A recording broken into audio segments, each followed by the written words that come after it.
fishbowl technique. So what we do is we have students on the outside who are observers, and then we have students sitting on the inside who are the discussion. We can use it fast, where we rotate them in and out quickly, agents, so they talk about the topic. So we might have 6 or so students in the middle having a conversation, then we swap the next 6 in, they come out. We might have the observers who have questions that the students in the middle are talking, and we might ask them to ask them a question that stimulates them. Another approach that I've seen used often, I've used it often myself, is the pose, pause, pounce and bounce, making students feel confident to actually engage and input. So we pose the question, and then the students write some thoughts and ideas down, and then they share their ideas with the partner. And then at that point, the teacher can start pouncing around the room. And the teacher can pick on one student, and they could ask that student to throw it to another student. We can actually end up with the students probing each other and pouncing the idea around the room and bouncing the thinking. And then we actually start building up that collective ideas about what opinions are, what evidence is out there, what claims that students are making, and how they're linking it to the evidence that they've gained so far. Another idea is Lollistics. The idea is that you actually write the name of the students on the Lollistics, and then you can pull out randomly the Lollistics to get students engaged. And I've got different colours on here.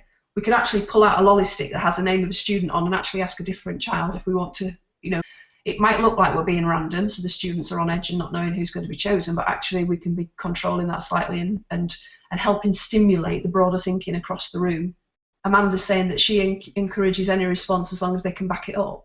So it's that, okay, what's your evidence question? So that's a really nice way of doing it. What's the difference between conscious alleyway and the fishbowl?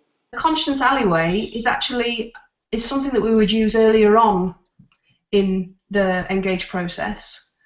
In terms of e-cigarettes, have they got members of their families that smoke? What's their thinking about, smoking?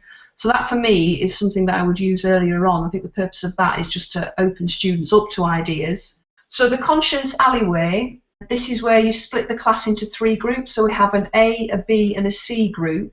And this would be a really useful strategy to use at the start of an lesson.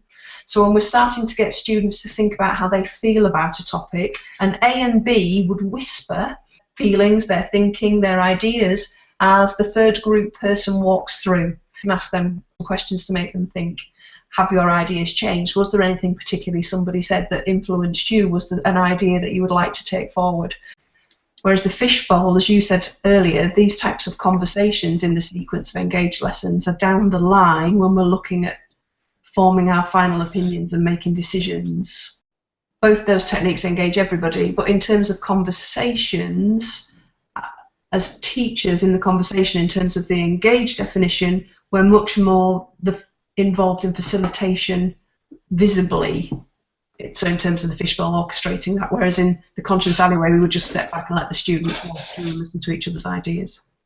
So to some extent, I guess there's a bit more control in terms of outcomes that we're going to achieve, isn't there? Because we're getting towards the end of the sequence lesson. You're able to make sure that you're meeting, I guess, your anticipated outcomes a little more clearly.